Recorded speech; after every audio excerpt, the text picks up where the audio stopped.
very good evening to you. Thanks for joining us on the Thursday edition of the show. I'm here, Adebayo. Well, piece of sharing news we're going to give you tonight concerning Tobi Amusan. We'll delve into it as we go on. And, of course, we'll talk about the FIFA Women's World Cup and also take a look at sports on the domestic scene. Well, it's a two-man show. My colleague, Austin Okonakpan, is suited and ready. Of course, we're taking this ride together again today. What a great things to you, Yemi, and special shout out to everyone joining us on the show tonight. So much going on in our world of sports. We cannot ignore what's happening right there in New Zealand and Australia. For the first time ever, we're going to have a new champion for the Women's FIFA World Cup. Beautiful story we've seen at the World Cup.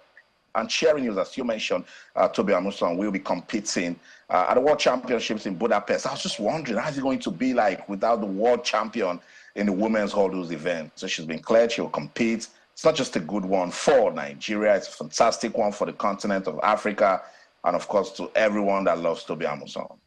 All right, that's it. And of course, at some point, when we get into that segment, our colleague Cecilia Morgwe will join us as we talk about the FIFA Women's World Cup. But we're starting a little bit differently on the show tonight. Before I go any further, let's introduce our partner in the Lagos studio. Is joining us live, not virtual today. Bolu Omoni joins us now.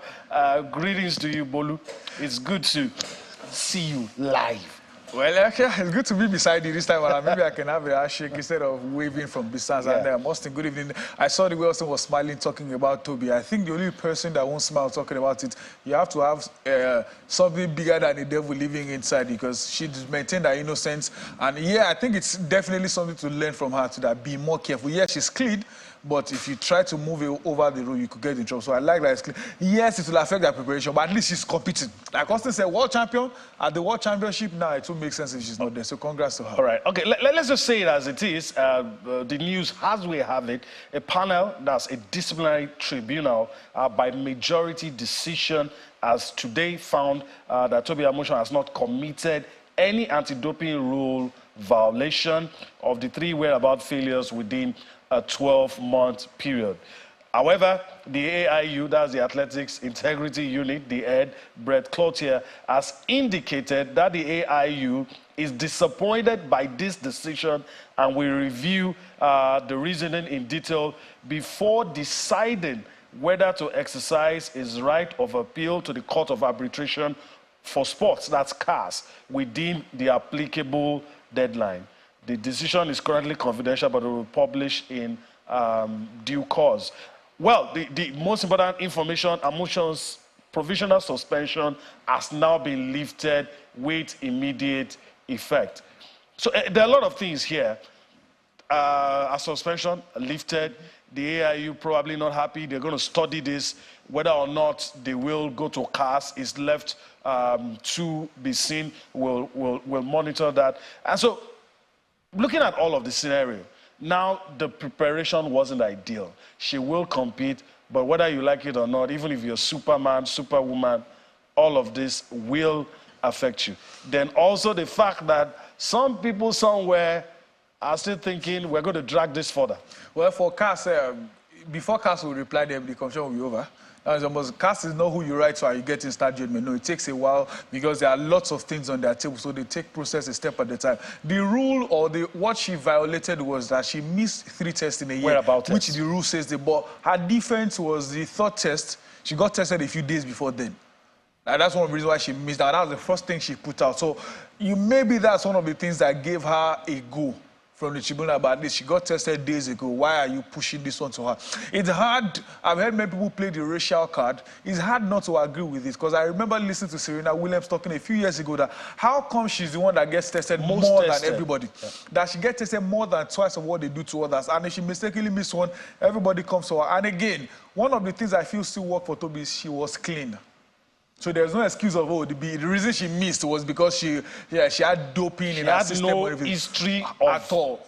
violating. The only offense she had was she missed the test. Not that she missed because she got something in her system. Not that she spiked the system. Not that the system she tested for any banned substance so whatsoever. Just missing. So, like you said, the preparation would not be tough. But who knows? She might have been doing some things personally because she was confident that I will compete. I am clean. So maybe she's still been getting ready on how, yes, personal can be compared to competition. But one thing is sure, Tobi will still not, she may not get the gold based on preparation, but I'm sure she will still not disappoint. Whatever happens, being a competitive person, she will definitely still give her all when it comes to Budapest. And so hopefully the competition starts this weekend. I think our own event starts next week. But I wish her all the best. Hopefully she can still bring something home. If not gold, at least, but who says she can't defend the gold? We say so. All right. I mean, let's go to Austin for his take. And, of course, he's going to lead us through what's happening on the domestic scene. Like I said, Austin, you have to be a superman or superwoman for all of this not to affect you. And also the thought that some people somewhere, as they say, you've been cleared, it's not over yet. No, I wanted to send a message to Tobi Amusan when all of this broke to say, what happened? Don't you know that you're the world champion? Don't you know that you're the rave of the moment and these guys will definitely come after you? But then something said, no, let's just leave her to reflect. And I think beyond every reasonable doubt, this champ right here can explain why she wasn't available for those whereabout tests. And that's all she needs to present, you know. So I left her and I was super duper confident that she will compete at the World Championships in Budapest. So this is a welcome development. I love this story. And I just want to say to Tobi, remember what I said to you in Birmingham, stay focused and keep ruling your world. They will get tired of hearing about Tobi and Nigeria. Because I'm so disappointed at the Athletics Integrity Unit tonight. AIU, come out. I want to know who wrote that statement saying that they are disappointed. That's right there is poor. That's right there as motive. You're disappointed that the world champion in the women's hurdles will be competing in Budapest. You're disappointed. You gave her a provisional ban, and now a tribunal has come out to say, look, everything is fine. Let her go compete. And someone, educated, professional, said they are disappointed. Ah, come on. I've been praising the AIU. I've been saying they're doing a good job to keep athletics clean, to make the sport run with integrity. But whoever wrote that statement should get out of that job because that person doesn't understand what's going on as regards, you know, respecting the place of fair play in our world of sports. Tobi Amusan wasn't declared guilty. She only missed it, and she came out to say she has a reason and that she knows she didn't do anything on purpose. Now she's been cleared, and the AIU, they're saying that they're disappointed and they do appeal it. Now we know that there is an undertone. I'm the guy who comes here and says, guys, look, nothing is going on.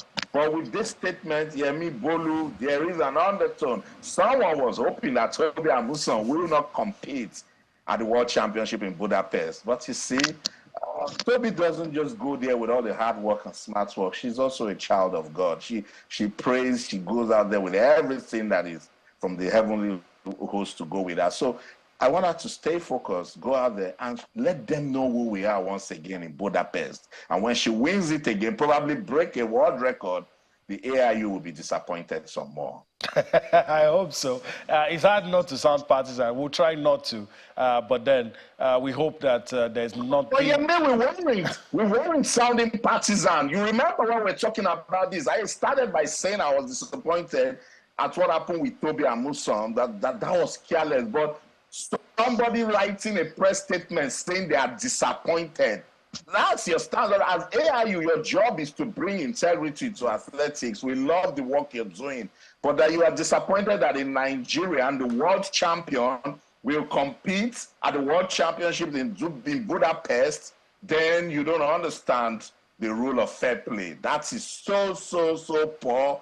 And that's why I'm calling the AIU out tonight. You know, I'll say, Tobi Amusan, stay focused and do your thing right there in Budapest. Yemi, let's get on with the show, please. All right, we'll get on with the show.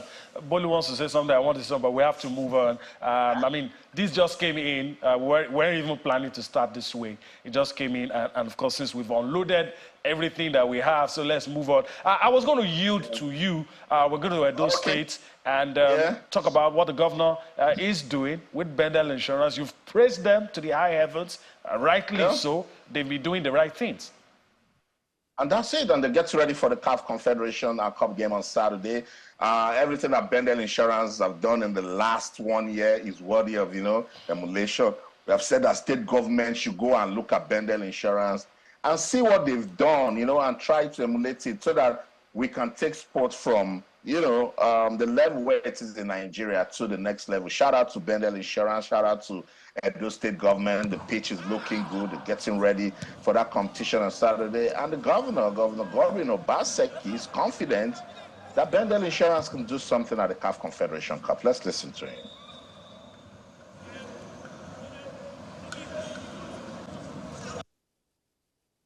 I'm glad I came here myself to see the boys, to see the spirit with which they are preparing for the match.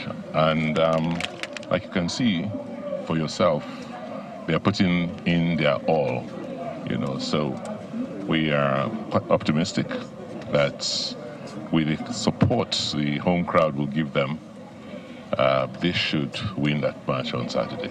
We want our people, I wanted those to come and enjoy what we have provided. Let them come in, have a good time. We can't always sit in our houses and watch the Premier League. Let's also develop our own league.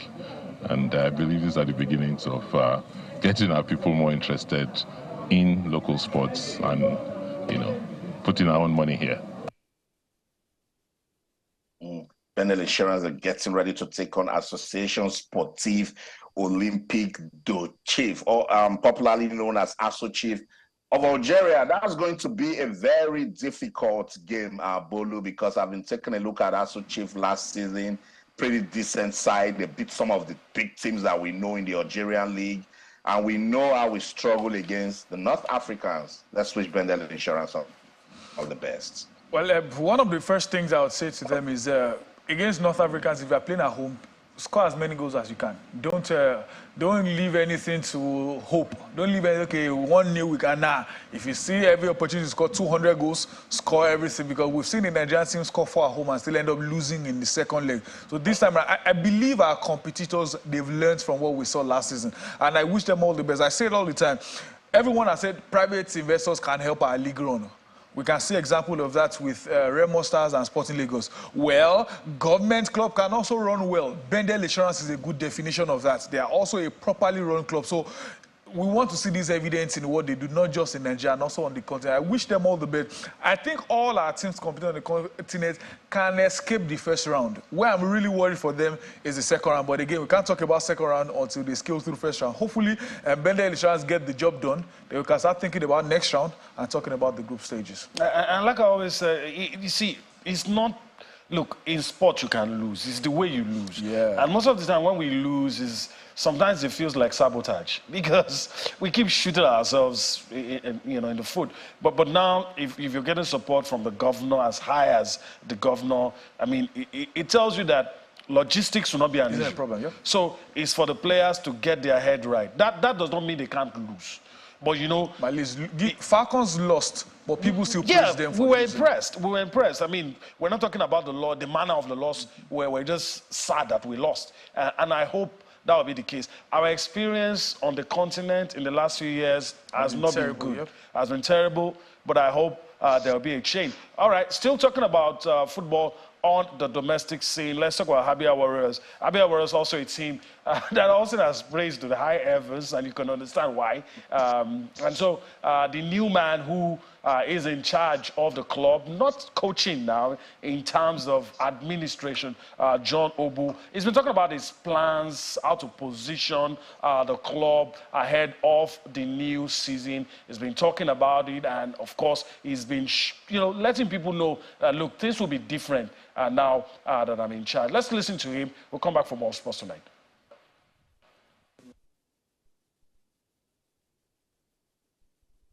I came to see the team, and we're doing everything possible to make sure that we are ready. The technical crew are working very hard. The administrative part of the team are working very hard. Presently, the team is in Uyo, where we started our preseason camping. After coming back from Ikene for a preseason tournament, we are giving the technical crew very good support to make sure that the preparation is good enough as to give us the next level of Abia Warriors. I spoke with the players, I think it's about 1 week ago. I believe in players getting money because I've come from the background where people don't understand that while a football establishment is being established, it's the players first. It's the players first. If you don't work towards making the players happy, you cannot be happy. And don't forget the fact that I'm coming from a background where I have these players at heart. I increased their home match bonus to the extent that they didn't believe when I announced it. I increased their away match bonus in case of victory. They never expected it. After all this increment, do you know what I tell them? I said, if you play draw at home, the whole of the players' address will pay me 40,000 naira. We are going to sign because the amount I increased their home win, the amount I increased their away win, by the time they do that, they will avoid playing draw. All right. Of course, John Ubu, needs little or no introduction. And it comes from a background where he understands the plight of the players. And maybe in a year's time, we'll come back to review. He said a lot of good things, and I hope it turns out to be like that. He said one thing that, Bolu, that I really like, and I'm very sure Austin will agree. The players are critical to your success. They're the key stakeholders. If they are happy, you will be happy in the long run. We say it all the time. The word I use always is useless in quotes. Without players, administrators are technically useless because the reason there's a football federation is because they are footballers. So you need administrators to make things right. The reason there's athletics federation is because they are athletes. Imagine having athletics federation and who are you administering? Nobody. So they are very important. Like you said, he understands. I won't be shocked if NFF are still owing John Noble. So he understands the importance of the key actors, which are the players. And like you said, the players were shocked when he increased their bonus. We've talked about what those states are doing with their football. I think you need to give credit to the governor of Abia as well because he's intensifying the importance of their game, both for Eyimba and for Abia Warriors. And even sports generally. Sports generally. I listened to one of his interviews when he said their sports village that has been abandoned for years must be ready by so and so time. If we have people who are intentional about making these things right, he told them, you will pay me if you guys would draw, at least at home, because I've increased your match bonus, win and everything away from home. There's no when you ask Remo Stars players, when you ask the likes of Bendel Insurance, they'll tell you money is not their problem. So everything they have to do is to deliver. So now these Abia Warriors guys are, you know, you're being paid and you're paid more. Maybe their salary was 100K, and match bonus was 10. Now we told them 20 or 30. They would die on the field in the local way. So I think I'm happy what's going on. Hopefully these things keep cutting across. We've praised those states. Now we are paying Abia Warriors. Hopefully everyone sees this thing and feel, well, we all can make it work. Okay. All right. So I'm very sure Austin wants to say something quickly before we go on a break. Yeah, I would need to give my good friend, Coach John Obo, a call and let him explain some of the things that I don't understand in that his conversation, you know. But, you know, I always, you know, play down win at all costs. You know, don't let these players go to the pitch and overdo. I understand that state government is putting money. They're trying to, you know, get it out there. But let's not put pressure on players. I like that they are looking after players' welfare also. But, you know, I will say it again that the game is fair play. Come out there, do your best. You know, if you win, you win. If you don't win, learn from your defeat and get better. But shout out to Abia State government when you've got Coach John Obu, you've got Papilo Kanu Wankwo, you know, in the setting. I want the conversation now to go beyond Eimba and Abia Warriors. You know, let us hear about grassroots sports development. Let us hear about sports going back to the schools. Let us hear about Abia Warriors having a viable feeders team. Eimba having a good academy, you know, that can produce young talent so that it won't just be about the top, you know, team and just competitions. That's where you start building, and it's very, very important. Long-term planning comes into place also. And then you give those kids an opportunity to hope and dream, you know, of growing to play in either Eimba or Abia Warriors, or even get out of the country, you know, to play professional football. That's why I want this conversation to head to next. Enough of Abia Warriors and Eimba. Sports Tonight on Channels Television. Let's go on this quick break. When we come back, we'll talk about what you want to talk about, the 2023 FIFA Women's World Cup. Don't go anywhere.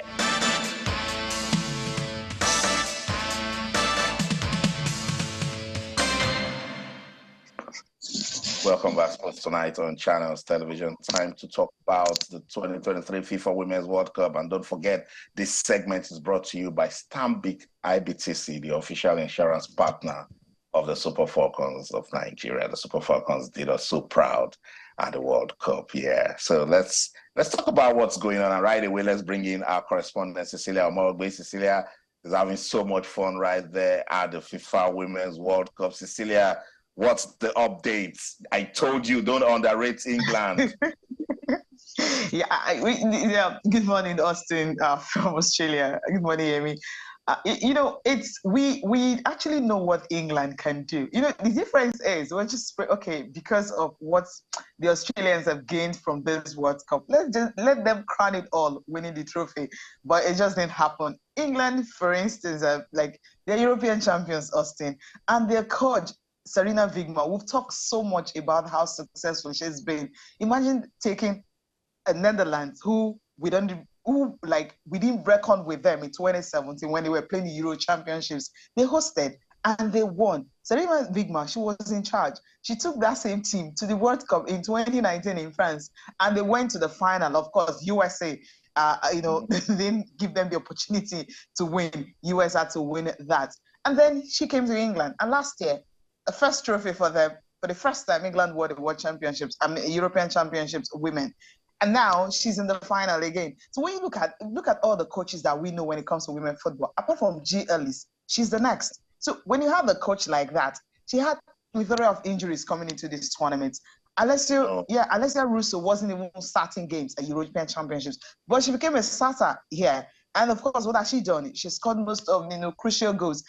Just take a look at the score that they have. Take a look at the coach that they have. Take a look at their defensive, the way they set up. Millie Bright, for instance, it's hard for you to go past her. We knew England had the team.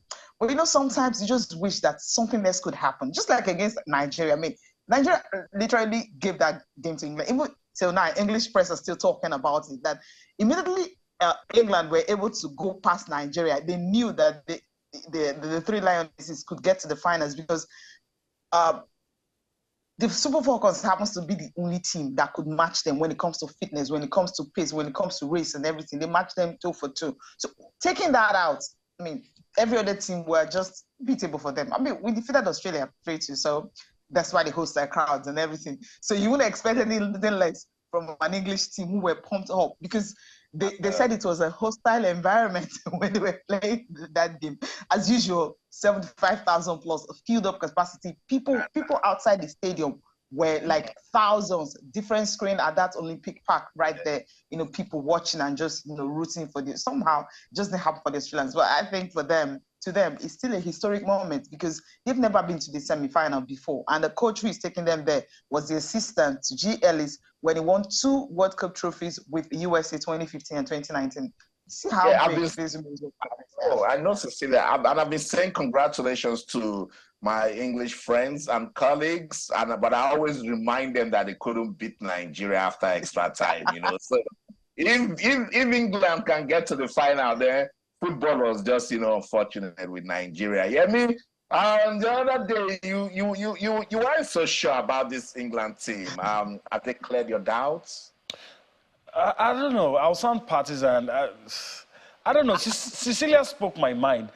It's not that I underrated them, but all the news before this tournament, you're talking about injuries, you're talking about players who weren't starting, and it looked like, not that the house was on fire, but that they had few issues, but they've grown in strength, it must be said. And Nigeria stretched them, but after that Nigeria game, as much as I hate to admit, they have the composure. They might go all the way. And I've told Cecilia, I'm not a betting person. All the teams I've supported that I've tipped to win this tournament, fallen like a pack of cards. I was rooting for Netherlands. It didn't happen. I was thinking Brazil could do something. It didn't happen. And listening to the song of the English people saying it's going to come home, I'm afraid it might just be coming home. I don't know if Bolu agrees. Well, I've read many things or statements about that for England, but I said to myself, it's like probably many people have not seen Spain play. They are a replica of their men's team in terms of how they play, their possession base, their technicalities and everything. England, they do what football does, just win.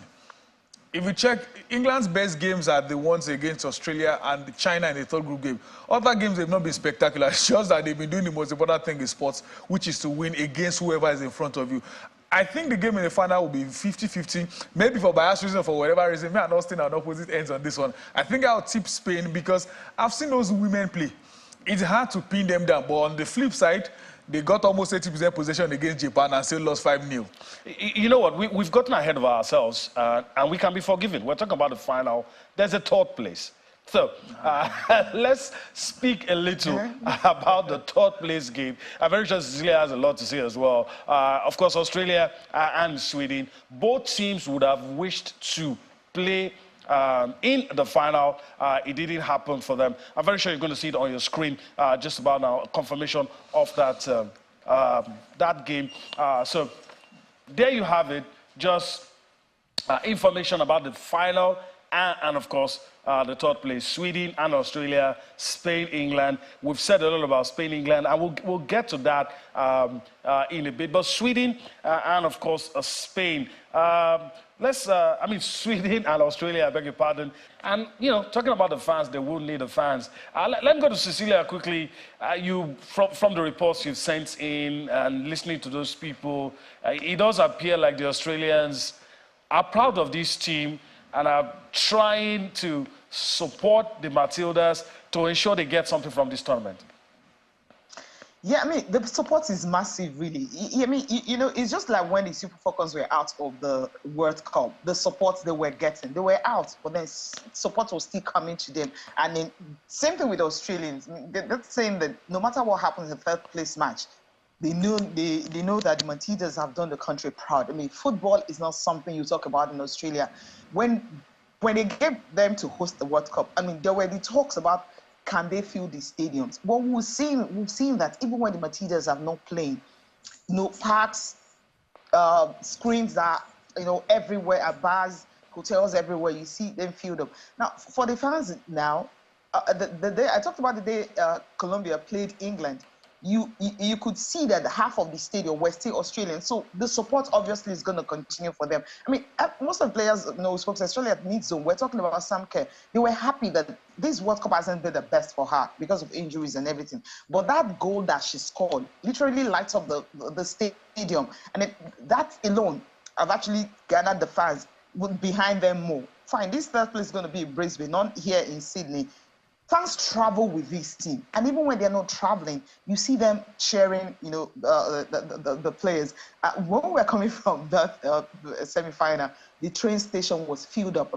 We waited for like almost 2 hours to get the train back home because of the numbers of people that came out that night to watch. Same thing is going to happen in the third place. We've seen people already moving to Brisbane to go watch them. You can't even get a ticket. Media Tribune was filled up. I didn't even get a ticket to go in. We had to look for a space where the FIFA officials were sitting. That's how we could able to get space. That's how tough it was because of how the fans, are getting behind this team. So they said that they've sold their heart into the Australians. So the Australians don't now have a choice than to watch these ladies play their football. So in terms of fan support, that also is also going to be like 120% if there's anything like that. They're obviously not going to be lacking in that third place match or no third place match. We've seen the rivalry between Sweden and Australia because at the Olympics when they hosted what happened between Sweden and Australia. So they wouldn't want that to happen again. A World Cup that they prepared for 4 years. So all they want to do now is to see how they crown their effort with that success. A bronze medal would be something they would take from this World Cup because, I mean, this is the first time they are, even playing a third place match. They've never had the opportunity to be here in the first place. So, but Cecilia, they've got to be careful. I'm talking about the Matildas now because they look like, oh, we missed out on the final, third place. We should just take it as consolation. But they're going against a hungry Swedish team. And Sweden, if you watch them in that game against Spain, you can tell that for a minute that they took their eyes off the ball. That's why they were punished. They're a decent side. They are ranked third in the world. Australia is ranked 10th in the world. So Sweden might just go out there and stun them and then leave you and all the fans angry again. It will obviously not be a stunning because whatever result will come, they will take it. I mean, if you have, Austin, it's time we throw that ranking off it. I mean, remember what Republic of Ireland coaches said about ranking? Do not look at ranking and just say because of this, a team will beat them. But I think these teams, we know the Swedish teams, of course, we know they are better. I mean, you look at the players and then you look at the experience that they have. I mean, when it comes to the Matildas, they're better. I mean, when did Australia even start investing in football?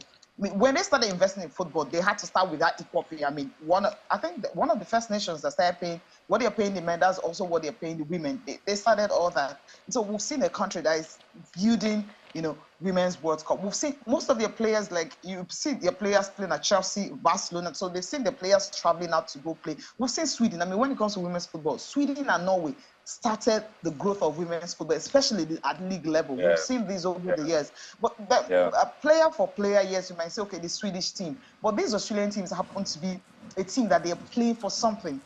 They want to win something for the home fans. That alone should tell you the story of how these Matildas want to set out on Saturday. They said no matter how fatigued they are, they're not going to think about that. No matter how tired they are, they're not going to think about that. They just want to get on the pitch. It's the final game they're playing at this World Cup and leave everything on the field of play. We'll get to see Cecilia, but then again, I know it's okay to disregard the rankings, but if you take a look at the rankings, the guys in the top 10 still did well. Netherlands are in the top 10. I think they made it to the round of 16. France, they're in the third 10. They'll make it to the round, I think, to the quarterfinals. Spain, they are ranked 5th, and they are in the final. England is ranked 4th. They are in the final. So where is your number 1 and your number 2? It's okay. It's football. I'm just saying the guys in the top. Let's give you a confirmation of Sunday's final. It's between Spain and England. Two teams getting to the final for the first time. We're going to have a new champion. Yemi will give us a confirmation of that final between Spain and England. Yeah, we'll talk about it, and you have it right there on your screen on Sunday, the early hours of Sunday.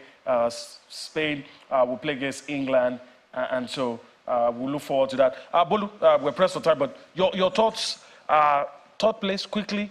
You've already said your mind about the final, but just put it two together, probably less than a minute. Well, for third place, I think Australia, for me, have been the more impressive side than Sweden. But one thing Sweden have done well all through this tournament, they defended well, shutting out some teams you expect them to, especially the USA, the defending champion. So it's definitely going to be an easy job for them. But I would love to see Samantha Carr and his Matilda team and her Matilda team win something like, Sissy said, maybe at least a bronze medal. And for the final, one thing I'm sure of, a team will join Germany to have won both the men and the women's World Cup. Will it be England or will it be Spain? Well, I think by 12:30 a.m. on Sunday, 12:30 p.m. on Sunday, we'll know that. All right. We'll leave it at that. Cecilia, I want to thank you for your time on the show tonight. We're pressed for time. We want to thank you. Of course, we'll be back tomorrow again to do this. Thank you for your time. Hopefully, get some rest and be back for us tomorrow. Thank you, Yemi. Thank you, Austin. All right, good night. All right, so our colleague Cecilia Omorogwe filling us in with what is happening right there in Australia and New Zealand. All right, also before we wrap things up on this segment, let's quickly talk about another team that did well, African team, South Africa. South Africa, fair enough, you know, gave a good representation at the World Cup. I think their start at the competition was a bit slow, but they did just enough to, you know, make it to the round of 16. And I thought also they were unfortunate. The Bayana, they've shown good progress. You know, investments has gone into this team, and they're saying, you know, thank you to state government for everything. I've got some time, so let's listen to the minister after hosting the Bayana team.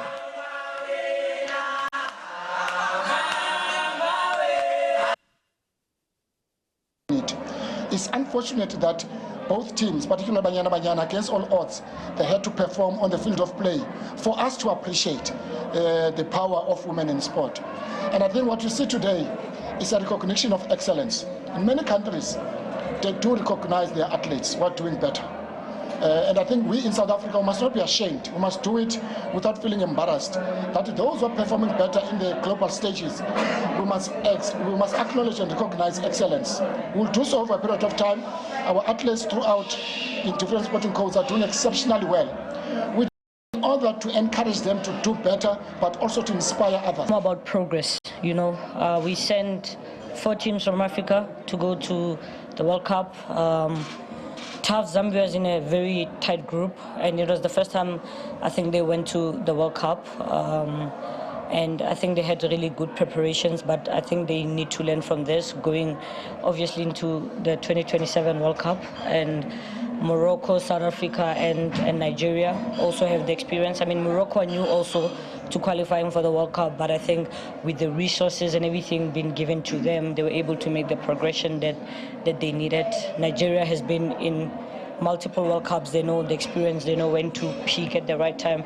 And I think with us, the second World Cup under our belts, with more experience, and majority of the players that played in 2019 helped us to, you know, be able to go to the round of 16, and that's something that you see, that the more players are becoming professional or they have resources to train and perform at a high level, the better that gap closes. And not only from an African perspective, we also see everywhere in the world, the likes of Colombia, Jamaica, you know, they came out into this World Cup and they were making a statement to making sure that they show their performances. It's no longer about the so-called big teams, but about who wants to perform on the day and who wants to win the matches.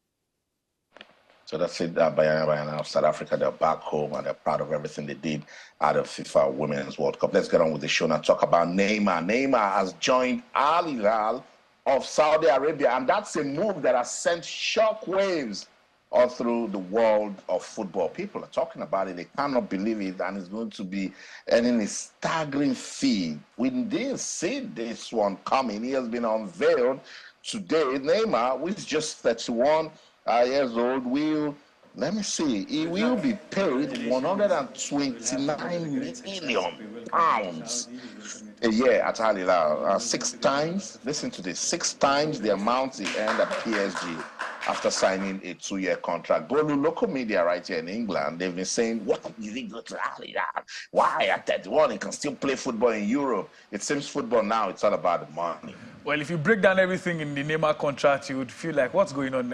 We hear he's going to get, his apartment has about 25 rooms. Even though some hotels don't have about 25 rooms, if you make posts about Al Hilal, you get about 500,000 on each post he makes. You get about 80,000 for match bonus. He gets almost everything, 3 luxury cars, including a Bentley. I think it's more of, we are bringing this to what I will bring it. In a few days, Neymar sold about 10,000 shirts for them. So it's more like, we know you may not give all for football, at least give us branding. Those Saudi Arabia league guys are investing a whole lot, and as crazy as it sounds, they are getting more, because now it feels like there's a report that they are telling UEFA, let one of our clubs join you guys from 2024. They are joining some European media and everything. Well, they tell you what money cannot do, more money will do it. And one thing is certain, they will enjoy the entertainment from Neymar. Let me throw this in quickly. Do you think a lot of people are waving off the Saudis? Even Alexander Seferin said, look, they're not a threat to us. I don't believe that anymore. They're signing Neymar, they're signing these guys in their prime. The reason he said that is because he knows they are now becoming a threat. like play, that's how we to start and they keep moving. People compare him to China. The difference is the Chinese government are the ones that stopped it. These ones, the government are backing it. There was a report that there's about 20 billion pounds kept somewhere just for this thing. Those guys brought in the Menalo. They said the reason they brought him, they followed the Menalo's progress. 10 years with Chelsea, everything, the success. They know, I saw a blueprint of what they want. The end goal is to grow their youth football. And they said the best way is bring all the international superstars, then push our younger guys. They said from maybe in 3, 4, 5 years, you must have about 8 homegrown players. So it's more like bring the popular players and grow the young boys, blend everything together. Those guys mean business. All right.